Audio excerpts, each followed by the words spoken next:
I can introduce myself. Good morning. My name is Jaden Flowers, a junior at North Carolina State University, and I'm here with Mr. Brandon Thompson, Vice President of NASCAR. Vice President of Diversity and Inclusion at NASCAR. Thank you for having me.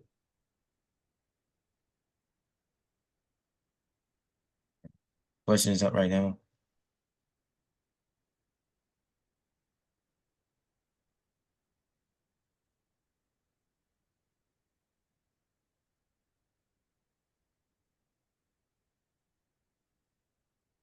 Question right here. Okay. First question is, what is your position title? Vice President of Diversity and Inclusion. Okay. Next question.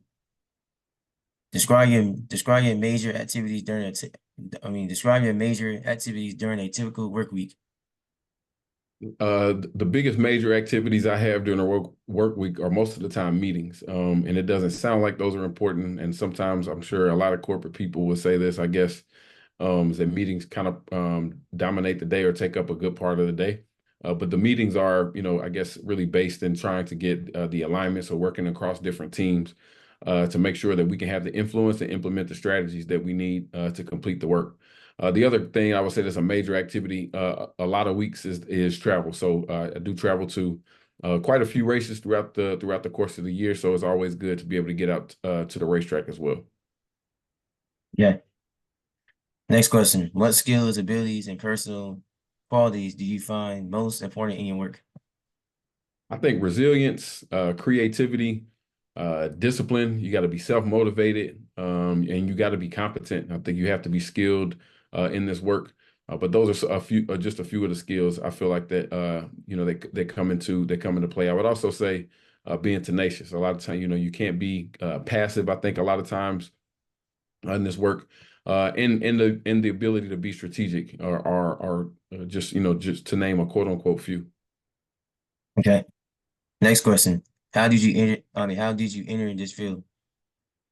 I came into this role and was appointed to this role in 2020. So obviously a lot of the things that were happening in the world came into play with that. Although the plans for there to be a role in an officer level role in diversity and inclusion, the planning for that went back to 2018 actually was the earliest iteration. So I had already interviewed for this job and been told behind the scenes that I was selected, but there was to be a rollout plan, and then sort of the world caught on proverbial fire with COVID and the racial and social justice reckoning that happened. But it's actually my second stint in a role similar to this. I was once previously in the Diversity Affairs Department, as it was called at the time, kind of managing the internship program. But the majority of my career has actually been spent in the competition and operations space.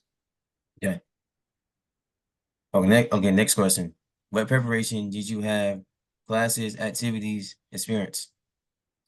So I'm a business major, and with a concentration in marketing by trade, I guess, in terms of classes. In terms of the experience, our scope kind of goes across three different buckets. So it's internal. I haven't been at the company for some time. It's helpful to be able to kind of, obviously know some people, have a good established reputation, to be able to kind of navigate the work that we need to internally and across the different internal functions of the company and across the sport. I've worked at a team, so it helps. And I actually do have racetrack experience as well through my internship program. So understanding kind of how teams operate, the things that drivers go through, how a racetrack operates, helps as we work across those different groups. And then externally, and this is the part where I feel like a lot of the creativity and the passion, the sense of community that I mentioned earlier come into play is, being able to show up, how the brand looks. I think, growing up Black, going to an HBCU, that type of perspective allows me to have a different perspective than a lot of my colleagues as we're trying to reach a broader consumer base, which is good. But also the passion for community and wanting to make sure that we're showing up, not to just take, but to be additive as well. And so there's a certain amount of passion and compassion that has to go along with that.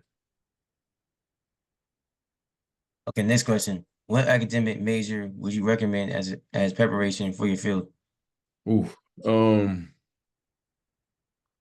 I would say sports management and or business. I think are the kind of would give you the broadest scope coming into this work. DEI is a specialized field, but it's not to think that there's not strategy involved. So, being able to understand how businesses run and operate, understanding a little bit about marketing, communications, um, obviously, moving forward in the future, AI and sort of how that's gonna, touch really everything. So having a good understanding of that just from a skill standpoint, but from a major, I would say sports management and or business. Okay, next question. Are there I mean, are there, I mean, are there like, are there, are there specific courses you would recommend? Specific courses, there are certain certifications that you can get for, like DE&I certificates and things like that in terms of strategy. So there may be some one thing that I would recommend that's specific to the D&I field. Question is, what types of experience, paid or unpaid, would you recommend as preparation for this type of work? Yeah, so big on internships. Certainly, being able to get in there. The NASCAR Diversity Internship Program is a great place to start. Shameless plug there, but I think that any volunteer experience, even that you can get if you're interested in a career in sports broadly on campus, with the different sports teams, just being able to get around it and understand the operations, the more that you understand about the sport, whatever it is itself, will help when you work in the front office or corporate offices of any of these entertainment entities, really across sports or entertainment broadly. Okay. Okay, next question. How rapidly is this career field growing? Interesting question, given the timing of kind of where DE&I sits politically and even to some degree legally in this country and in this time and space. I wouldn't say that it's a rapidly growing um, field, but I would say that it is a rapidly, the importance of the role is rapidly increasing, whether people want to admit or agree with that or not. It's a fact based on the demographics of the company of the country. I'm sorry, the demographics of the country and sort of where it's going relative to census data that we have, et cetera. So being able to appeal to a broader market, more people, not less people, is literally why Amazon is so popular and makes so much money is because of the scale, right? And so if you apply that same principle, the work of inclusion and diversification of one's consumer base, fan base, whatever the case may be, is as important as it's ever been, I think, in human history. Okay. All right. All right. Next question. How would you describe future prospects in the field? Future prospects, listen, I think that again, the title of DE&I in those roles, again, I think they're still very important, but I don't. It's going to be interesting over the next couple of years, handful of years, maybe even to see how many of those roles are retained with that name. I do think that the work will go on in really almost all cases, in terms of again inclusion internally, the attraction of a broader consumer base. I do think that those and the need for equitable conditions really across whether that comes to pay or facilities management, all of those types of things. I think the work is not going to go away. How it's titled, I do think will be interesting to see where that goes over the next handful of years or so. Okay. Next question. What are the trends in this career field? I think that the trends in this career field today, as we speak, are actually that the work is being criticized more than ever, and I think companies are also looking at different ways. To my point previously about how to package the work and where the balance of that work is. So, with diversity, equity, and inclusion, unfortunately being so politicized in this time frame, I think corporations are stuck with the unfortunate and really impossible reality of trying to please everyone, which we all know that you can't really do. But I think it takes some time in some of these cases for businesses to sort of adapt to the environment. And so I think the companies that are able to remain true to who they are, right, are going to Right. be the best suited. And I think that the companies specifically who are true to who they are, if they are equitable, if they have, just values, right, these good solid corporate values, will ultimately will be the most successful moving forward. Next question. What are the implications of these trends for someone trying to enter for someone trying to enter the field? Yeah, so I think the one of the things to keep in mind is that again, not necessarily to get caught up in the title of the work. So I think that if you are interested in being a DE&I professional or working across in this particular space, I would say get your skills up and again, sort of all the places. Understand how business works, understand how marketing works, understand how communications work, all of those types of things, so that you're bringing more to the table than just DE&I, you sort of experience or passion for inclusion or diversity. Those things are great, but I think as we move forward and businesses look at different ways, maybe even to title, I think being the ability to be strategic and work across and sort of understand these different levers and to be able to basically articulate that into a way that a company understands is really set yourself up for the most success. Okay. Next question. Do you recommend any professional associates? Do you recommend any professional associations for this field? Um, Yes, I think there's a lot of different sort of ways you can slice it. I think having community and understanding sort of where your allies lie in this space are really important. I think conferences, I'll go this way instead of maybe specific organizations. To attend. Some of them are associated with organizations, but Add Color, I think, is a great place. Um, to be what Tiffany has built with that particular property in terms of what it means in terms of the inclusion across marketing, kind of getting back to really the core of what we're talking about here. I think is great. I think organizations like NABJ, so the National Association for Black Journalists, National Black MBA, all of those different types of networks or affiliations, I think are important during this time. Okay. Next question. What suggestions do you have for someone wanting to enter the field? Uh, my suggestion for someone wanting to enter this field, be tough and be ready to be good and to be competent. But it can certainly be done. It's important work. It's work that needs to be that has to continue. But I think again, particularly given the time and place that we are in as we sit and speak today, there's a certain amount of and a good amount of resilience that is involved. There's a certain amount of passion and again strategy that you got to be able to bring to the table. So my advice would be just kind of recapping what we've said before: all the tools and the toolkits that you can get, along with your experience and perspective that you can bring to the table to be able to be strategic, is what will help you be most successful. Okay. And then there's like other more questions for you to answer as well. And then that's pretty much it. Okay. Next question. What do you like most about your job?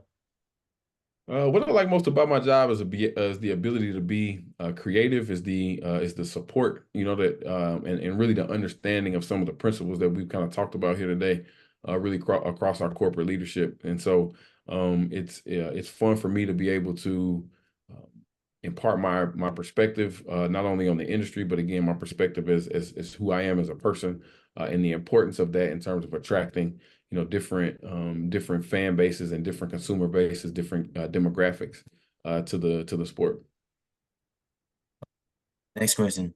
What do you see as disadvantages to working in your type of job? The disadvantages, again, ground well covered at this point, some of the narrative and the legal and political sort of implications. I think another sort of watch out to be aware of if for people interested in diversity and inclusion is figure out a way to attach metrics to the work so that it is always looked at as a strategic endeavor. A lot of times the DE&I work can be looked at as work of the heart, not necessarily of the head, and it's both. And so just make sure to attach some of the some measurable metrics to the work that you're doing so that you can sustain the work. Question. What days and hours do you work, and how does your type of work affect lifestyle, number of hours, and flexibility of schedule? Fully address vacation. Yeah.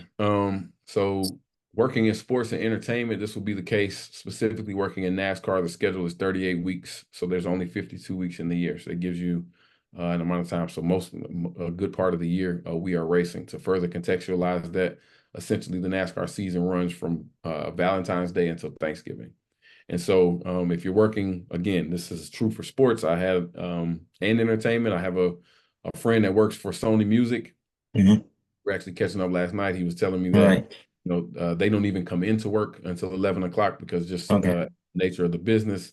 The concerts start late, these sort of things. And so NASCAR is it's different in terms of the timing. We, during the week we do work a bit more of a traditional quote unquote 9 to 5 schedule, but because the season is so long and because you're racing just about every week, there is a good there's not a ton of flexibility in the schedules, depending on which part of the business that you're working in. It is an increased time commitment in a lot of cases just because of that, because things move so fast. It does take a certain amount of effort, frankly, to maintain sort of this quote unquote work life balance. And so, having it's something that you have to really be intentional about. I would say, it's doable, but there is, if working across again just any sports or entertainment field, the hours are going to be long and non-traditional in terms of working nights, weekends, etc. Okay. Okay. Next question. Next question. What are entry level, mid level, and senior level salaries in this field? Entry level, I would say probably could range anywhere between 45 to 65 $1,000. I would say Okay. mid-level, somewhere between 80 and $90,000. And then once you kind of get up from there, I think it could go, depending on the scale of the work, where you're doing it, the size of the company, et cetera, it could go anywhere from, 100,000 clear up to, to maybe even, 400,000 or 500,000, with some other options. Again, if you're working for Google, or one of those companies in inclusion, the scope and the work is much is much larger because it's internet. These are international companies, um, literally global, so not just international, global companies. So the scale and scope of the work is quite a bit larger, and so it commands a higher salary, but and also more Tylenol. Okay. Okay. Next question. What kind of benefits do you receive in addition to salary? I'm fortunate and blessed enough that we have, obviously, aside from the sort of the basic benefits package in terms of healthcare, dental care, vision, those types of things, um, life insurance, 401k, those things do exist. I'm fortunate enough to be on a vehicle program, so I do have a company car as well. And then there are other, I would say, fringe benefits that I would say that you get, whether it's every now and then being able to travel, private. So in other words, like private planes to get certain places, depending on who you're fortunate enough to be in a meeting or have an Right. engagement with. Yeah. Um, you get access to the free access to the races. I mean, pretty much because you're working, but you do get to be in the building, and to be able to experience a good bit of the sport, meet some of the personalities and athletes, in and around the sport as well. So, if you consider that to be to be a benefit. And then, swag. Everyone loves swag. So every now and then we Right. get pretty cool stuff to be able to wear or sport, or just some nice sort of mementos, right? So Right. for instance, we all got custom helmets, like mini helmets, Yeah. during the sport's 75th year anniversary that we were all able to kind of have. And it's a cool thing with your name on it. And so pretty cool to be able, and it came with a commemorative coin. So, there's also some things like that along the way. Okay. Next question. What kinds of equipment or software do you use for this position? Laptop, cell phone, Zoom. So pretty much your basic office suite, I would say. Nothing too crazy. Canva, I will say, Mid-Journey, or some of those, again, some of those more AI pieces of late have kind of started to come in. And so to that point, ChatGPT. I think all of those things in terms of software are available. But again, I think that those things, given where we are in place and time, are pretty basic. Like we don't have to use anything, outside the norm. Okay. Next question. What is the ratio of women to men who hold this type of position, and what kinds of problems might women or men encounter in this position? Yeah, I think while I wouldn't be able to say specific numbers, my guess would be that there are more men doing the work just because typically in corporate situations, unfortunately, there's still a gap there. What I will say is that there are a lot of women who I find in this field. So I would say that it skews more, this particular field skews more to a higher percentage of women in these roles. I don't have the stats specifically, so I don't know that for sure. It's just a sort of a anecdotal gut feeling from kind of been around in the for the past 4 or 5 years. And then relative to advantages or disadvantages, I think it's both, right? I think that men bring a certain perspective to this work, and I think women could bring a certain amount of perspective to this work, and for that matter, even persons who are non-gender conforming, I think bring a particular perspective to this work as well. So I think inclusion, just because of by definition of what it is open to anyone. Okay. And the last question for me to ask you is, what needs to be included for a strong resume and cover letter for this type of position? Um, Experience. I think being able to express on a resume that you have that you have done some of the work, right? That you have experience in some way, whether it's through an internship, I would say, but that pulls across for any for any job title or any department or whatever you want to call it that you want to work in, any field, any discipline. I think being able to find internships and then put on your resume to display and to show that you have some experience is good. And so you obviously you get that by doing the things that you mentioned earlier. Paid and unpaid internships is going to seeking those opportunities. So I say that's one. But then I think the ability again to express the balance between the need for strategy in this, but also the realities of sort of statistically and just based on the math why the work makes sense, but then also be able to um, influence the outcomes that's needed to be successful in this work. So whether again communications, marketing, kind of understanding how you can work and pull across, being able to express that via your resume or obviously an interview or cover letter is what would be needed. Yeah. That's it. That's it, Mr. That's it, Coach Brandon. That's it. Cool. Yeah. Good, man. All right. Well, let me know how it turns out. What Okay. you how's everything else going up there? Is settling in? What's your major? What's your actual major? I'm a major is like recreational sports management with a minor in sports coaching. Okay. What are you trying to get into once you get done? What field are you looking at?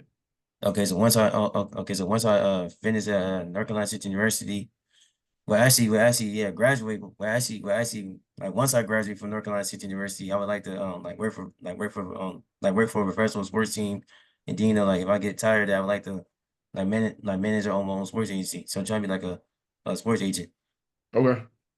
Cool, man. Well, that's good. Glad to hear you doing well. Always good to catch up. Like I said, stay in touch. You Yep. got my number, so text. I know sometimes I'm slow to text, but Right, like right. don't be discouraged. Just I'll get back to you. But when it comes a time, just make sure you apply for the internship and stay close and let me know. We'll make sure Okay, to get you in this summer. okay. Sounds All right. good. All right. Take care, Jay. Have a good weekend. Tell your folks I say Okay. hello too. Oh yeah, definitely. All right. Thank you, Coach Brandon. Thank you. No You have a problem. good day. Bye bye. You too, Jay. Peace.